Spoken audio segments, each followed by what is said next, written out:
The metallic clink echoes through the bunker. In the flickering darkness of Outpost Warsaw, one of a handful of isolated positions defending a patch of strategic high ground in the Korean hills known as the Hook, 18-year-old Private Jack Kelso stares at the object that just rolled across the dirt floor toward him and 4 other U.S. Marines, the Chinese grenade. As the other Marines look on in frozen horror, Kelso desperately lunges toward the deadly device. Mustering all his might, the California farm boy hurls the grenade as hard as he can back in the direction of the Chinese lines. But it's too late. It explodes the second it leaves his hand, shredding his arm with razor-sharp metal fragments. Covered in blood, Kelso stumbles toward the bunker entrance. It takes more than a mere grenade to stop this leatherneck. As the Chinese hordes descend, he grips his rifle with his good hand and charges out onto the battlefield. They just messed with the wrong Marine.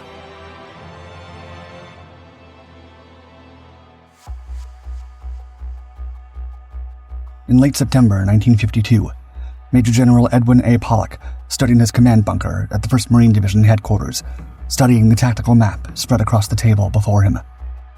Blue symbols showed his own forces, 25,000 Marines scattered across the extreme left flank of the Jamestown Line, the United Nations' main line of resistance across the Korean peninsula. Under orders from the U.S. 8th Army, Pollock's entire division had been relocated from Korea's east-central sector to this western front, a massive logistical undertaking completed in March 1952. Now, they'd been given a staggering responsibility, defending 32 miles of strategically vital terrain that stretched across Western Korea just north of the 38th parallel, the original border between North and South Korea.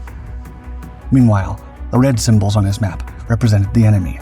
The Chinese People's Volunteer Army had positioned the 65th and 63rd Armies opposite his Marines, a combined force of nearly 50,000 troops who'd been steadily reinforcing their positions throughout the summer and fall.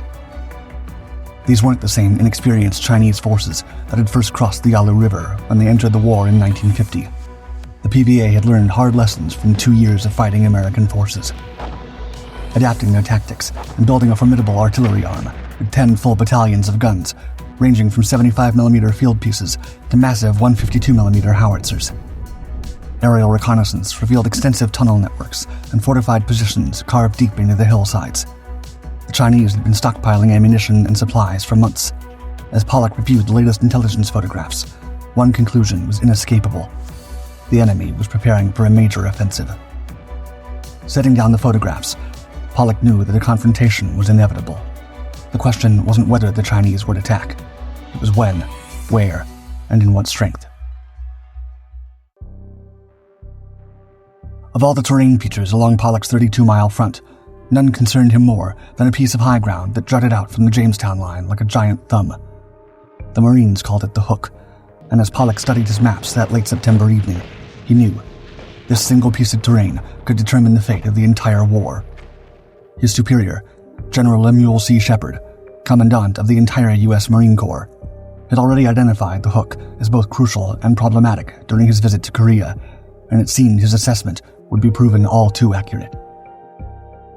The Hook dominated the vital approaches to the Sametron Valley, commanding a view that stretched for miles in every direction.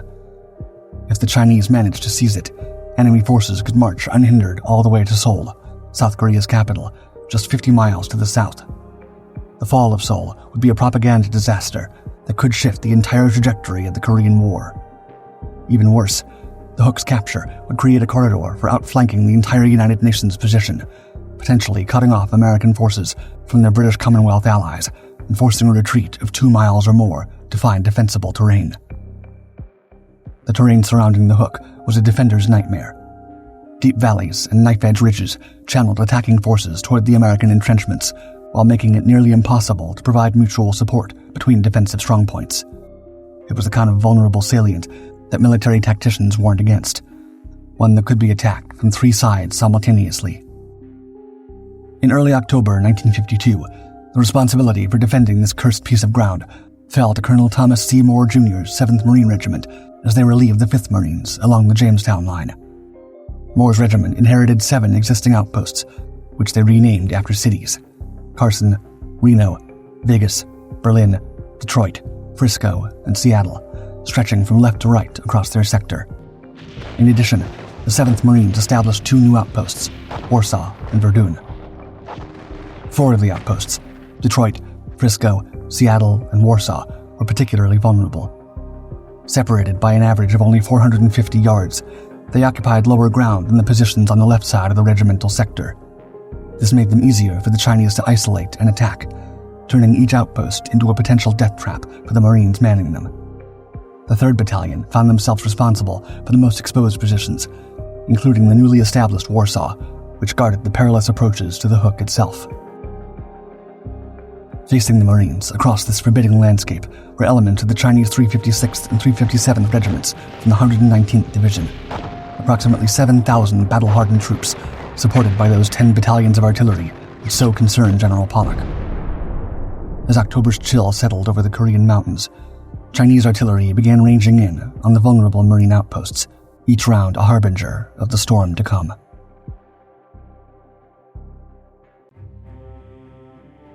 On the night of October 2nd, 1952, the Chinese People's Volunteer Army struck with devastating force and a carefully orchestrated plan. Artillery pounded the American positions, while PVA infantry companies moved through the valleys under cover of darkness, their approach masked by the thunder of exploding shells. As the barrage lifted, hundreds of Chinese soldiers swarmed toward the isolated Marine outposts at Seattle and Warsaw, their battle cries echoing across the ridgelines. At Outpost Warsaw, 18-year-old Private Jack W. Kelso manned a bunker with 4 other Marines from the 3rd Battalion's Company 1. The young Marine was far from his family's farm in Madera, California, where he'd worked alongside his father until enlisting in the Corps at just 17. Already a combat veteran despite his youth, Kelso had earned the Silver Star just 2 months earlier for making 20 trips through enemy fire to carry ammunition to besieged Marines on a distant hill. Now, as Chinese forces overwhelmed Warsaw's perimeter defenses, he faced his ultimate test. The attack on Warsaw was swift and brutal. Chinese infantry penetrated the defensive wire and fought their way into the Marine trenches, engaging the defenders in savage hand-to-hand combat. In the chaos of the night battle, with muzzle flashes lighting up confused scenes of desperate fighting, both the platoon commander and platoon sergeant became casualties, leaving the Marines without clear leadership. Then, disaster struck Kelso's bunker. A Chinese grenade landed among the 5 Marines huddled inside their fortified position. Without hesitation, the teenage Marine grabbed the projectile and hurled it back at the advancing enemy troops. The grenade exploded as it left his hand, shredding his arm with hot metal fragments and inflicting painful wounds that would have sent most men to the ground. But Kelso wasn't finished. Despite his injuries, he moved out into the fire-swept area and continued firing at the enemy, providing covering fire that allowed his 4 fellow Marines to escape the bunker and reach the relative safety of the main trench line. The teenage farm boy from California held his position, trading shots with enemy soldiers in the darkness until Chinese bullets found their mark. Yet he could only hold out for so long. Kelso fell at his post, still facing the enemy. His sacrifice had bought precious time and saved the lives of his comrades, earning him a posthumous Medal of Honor. However, even Kelso's heroic acts could not save Warsaw. The outpost fell to overwhelming numbers, and only 3 Marines from the entire garrison would survive the communist assault. Outpost Seattle fell the same night, its defenders overwhelmed by superior numbers. Though the Americans mounted counterattacks over the next 2 days, Chinese artillery superiority made retaking the outpost impossible. The Marines were forced to accept the bitter reality. 2 of their forward positions were now in enemy hands.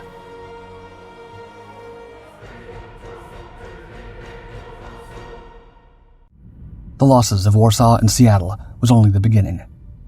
Over the next 5 days, the Chinese People's Volunteer Army maintained relentless pressure on the Marine outposts, probing for weaknesses and launching coordinated attacks designed to strip away the 7th Marines' forward defenses one by one.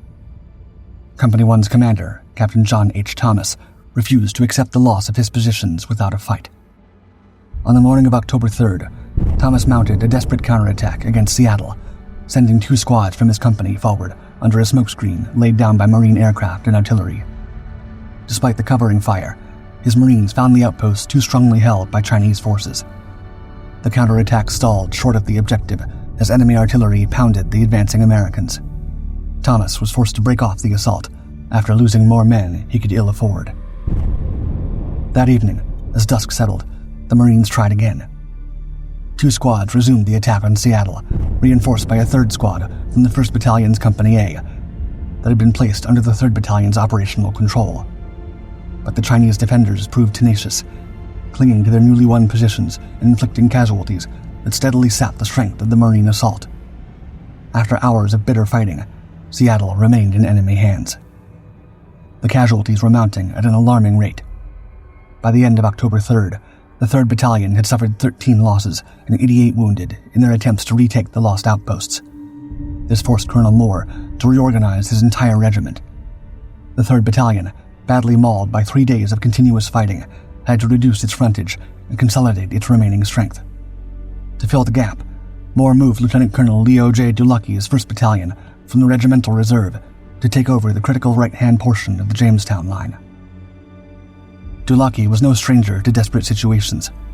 The Polish-American officer had survived the sinking of USS Hornet during the World War II Battle of Santa Cruz, and later served in intelligence roles in Moscow and Helsinki during the tense years of the early Cold War, giving him an insight into the communist mindset that few other American officers possessed.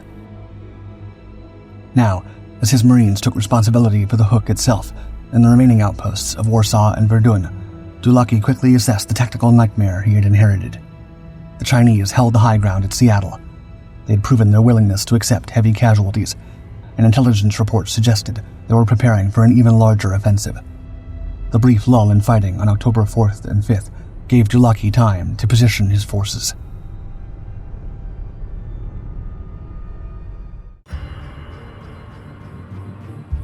By dawn on October 6th, a reinforced platoon of Marines from Company C was ready to make another advance toward Seattle. Mortar and artillery fire forced them to take cover and regroup, but they resumed the assault at 9 a.m. with infantry reinforcements, airstrikes, and artillery support. Despite their best efforts, the Marines could not crack Seattle's defenses and broke off the attack 2 hours later, with 12 fatalities and 44 wounded. That evening, the Chinese took the initiative. The most determined attacks hit outposts Detroit and Frisco in the center of the regimental front. Each position was manned by just 2 squads of Marines, about 30 men facing hundreds of attacking Chinese soldiers. At Detroit, the Chinese company gained a foothold in the main trench at 7:40 p.m., but was driven back by defensive fire. 2 hours later, they seized another segment of trench and tried to exploit their success, forcing the Marines to call for box-me-in artillery fire that would shell around their own position to stop the Chinese advance. When communications failed, the Marines at Detroit requested variable time artillery fire, shells that would burst in the air above the bunkers, protecting the Americans below, while exposing the Chinese attackers to a lethal rain of metal fragments. But this respite proved short-lived. The Chinese renewed their attack shortly after midnight, and this time they extended their control over the hill, despite further Marine losses to artillery. By 3:55 a.m., a 6-man Marine patrol sent to check on the outpost returned with devastating news.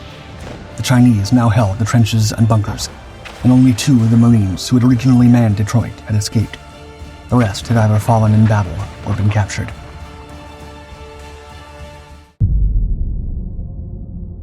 At the same time as the assault on Detroit, at Outpost Frisco, a Chinese company hit the 2 Marine squads from Company H around 8 p.m., working their way into the trenches before being driven back by a combination of small arms fire and artillery airbursts.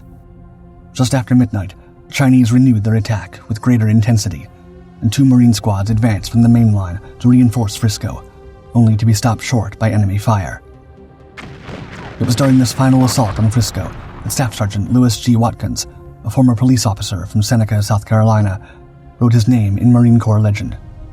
The 27-year-old had been wounded earlier in the fighting, but refused evacuation, instead obtaining an automatic rifle from an injured Marine and using it to pin down an enemy machine gun that was holding up the assault. As Watkins and several other Marines moved forward through the trenches toward the Chinese positions, a grenade landed among them. Without hesitation, Watkins pushed his companions aside and attempted to throw the projectile back at the enemy. However, the grenade exploded in his hand before he could release it, taking his life, but saving those of the Marines around him. Watkins' sacrifice contributed to Company 1 finally breaking through and securing Frisco at 7:15 a.m. on October 7th. Like Jack Kelso 5 days earlier, The former police officer had given his life to save his fellow Marines, and he too would be posthumously awarded the Medal of Honor for his selfless courage under fire. Nonetheless, the cost of holding these exposed positions was becoming unbearable. To keep Frisco in Marine hands would require more men than Division Commander General Pollock and Colonel Moore could spare from the main line of resistance. The regiment already had 10 fatalities, 22 missing, and 128 wounded, 105 of them seriously enough to require evacuation. The Chinese had paid a heavy price too, with an estimated 200 lives lost, but they seemed to have an endless supply of replacements. Faced with these harsh realities, the 7th Marines made the painful decision to abandon Frisco. Combined with the earlier losses of Detroit and Seattle, plus 3 outposts taken from the Korean Marine Corps, the Marines had now yielded 6 forward positions to the enemy. The outer ring of defenses was gone, but the Chinese had only begun to reveal their true intentions.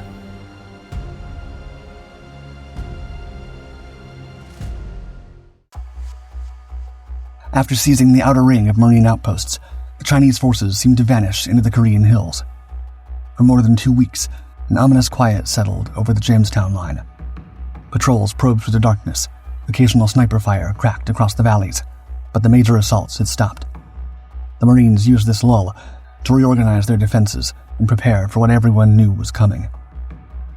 The 5th Marines took over the center of the division's line, allowing the 1st Marine Regiment to move into reserve.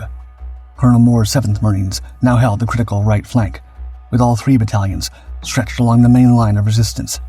Lieutenant Colonel Dulaki's 1st Battalion remained responsible for the hook itself, the vital terrain feature that dominated the Samachan Valley approaches to Seoul. Dulaki established a new combat position called Ronson, named after a Ronson lighter that one of the Marines had misplaced there during a night patrol. Located 275 yards west of the hook and 200 yards southeast of the Chinese-held Seattle, Ronson would guard the western approaches while Warsaw commanded the eastern valley. The Marines knew these lonely replacement outposts would bear the brunt of whatever the Chinese were planning. Soon, during the last week of October, the enemy revealed their intentions. Chinese artillery batteries, carefully positioned within range of the hook, began a systematic bombardment that dwarfed anything the Marines had previously experienced. Between dusk on October 24th and dawn on the 25th, an estimated 1,200 artillery rounds exploded among the trenches and bunkers on the hook and its 2 remaining outposts. The Marines and their Korean Service Corps laborers worked frantically to repair the damage, shoring up collapsed trenches and reinforcing shattered bunkers during brief lulls in the bombardment, only to watch their work destroyed when the shelling resumed. Marine artillery fired back when ammunition supplies allowed. The 2nd Battalion, 11th Marines, managed 400 rounds from their 105mm guns on the first day, but the Chinese batteries vastly outnumbered their American counterparts. On October 25th, Lieutenant Colonel Dulaki took advantage of a temporary lull to personally inspect his battered defenses. As he moved along the trench line, a Chinese shell exploded nearby, the concussion knocking him to the ground. Unfazed, Dulaki picked himself up, checked for serious injuries, and continued his inspection. Nevertheless, the message was clear. If the battalion commander wasn't safe anywhere on the hook, nobody was. The bombardment intensified on October 26th. By evening, the Chinese had fired over 34,000 artillery and mortar rounds at the hook and its outposts. As darkness fell, Marine lookouts reported movement in the valleys below. The softening up phase was over.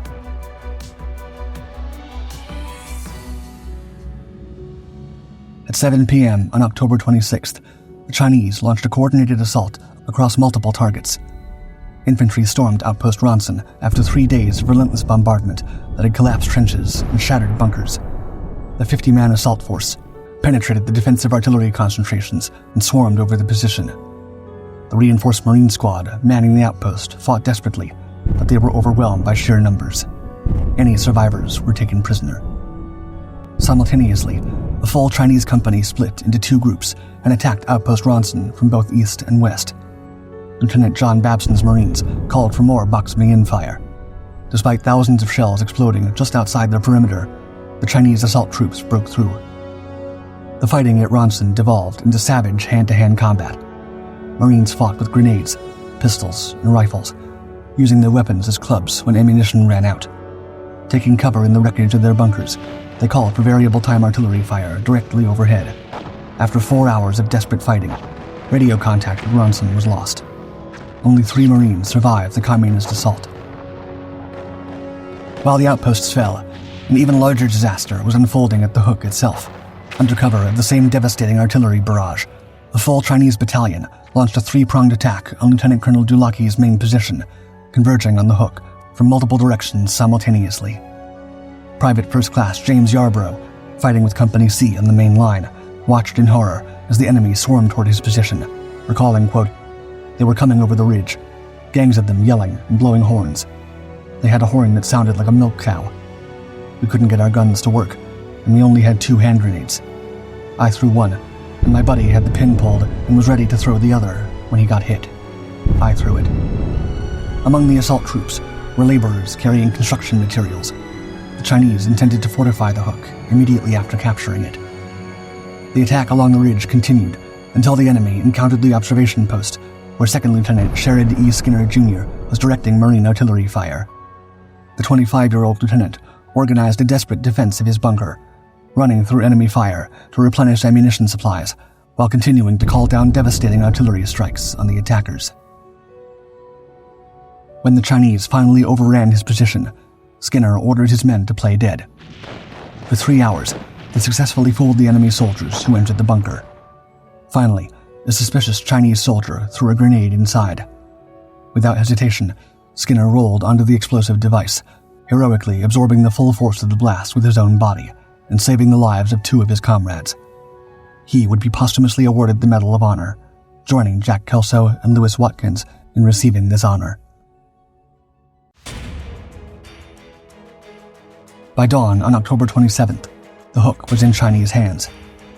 After 36 hours of continuous fighting, the Marines had been driven from the most strategically important piece of terrain on their entire front.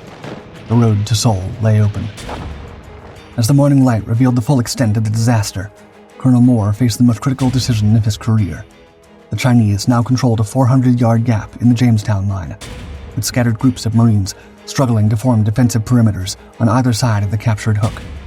If the enemy consolidated their gains and brought up reinforcements, the entire UN position could collapse. Moore had no choice but to commit his last reserves. At 3 a.m., he ordered Company H from the 3rd Battalion to join the desperate fight. General Pollock, recognizing the crisis, released the 3rd Battalion 1st Marines from Division Reserve. The counterattack to retake the Hook would require everything the Marines could muster.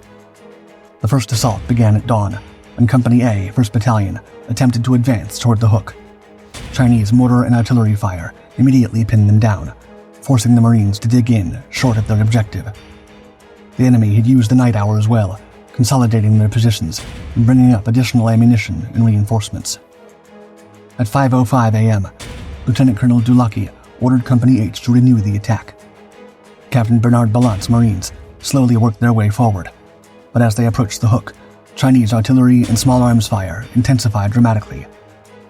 Leading the assault was 2nd Lieutenant George H. O'Brien, Jr., a 26-year-old geology graduate from Texas Tech who had been commissioned just the year before. O'Brien led his platoon over the ridge toward the Chinese-held trench line, his men zigzagging as they ran through a hail of gunfire. A bullet struck his armored vest, slamming him to the ground, but the young lieutenant scrambled to his feet and continued the assault. Pausing only to help a wounded Marine, O'Brien threw grenades into enemy bunkers and engaged Chinese soldiers in hand-to-hand combat, personally eliminating at least 3 enemy troops. 3 times, concussive grenades knocked O'Brien down. 3 times he got back up, refusing medical treatment and continuing to lead his men forward. For 4 grueling hours, his platoon held their advanced position against repeated Chinese counterattacks, with O'Brien constantly moving among his men, encouraging them and directing their fire. The assault broke through the Chinese perimeter and reached the southeastern portion of the Hook, before fierce shelling forced the Marines to take cover. Though they couldn't advance further, O'Brien's heroic charge had cracked the enemy's defenses. More importantly, it had been shown that the Hook could be retaken. O'Brien would become the 4th Marine to receive the Medal of Honor for his actions at the Hook in October 1952, and the only one who lived to collect the award. He would later say, quote, "This medal's not mine. It belongs to those kids who never grew up to be grandfathers. It's in trust, and I hope I wear it well."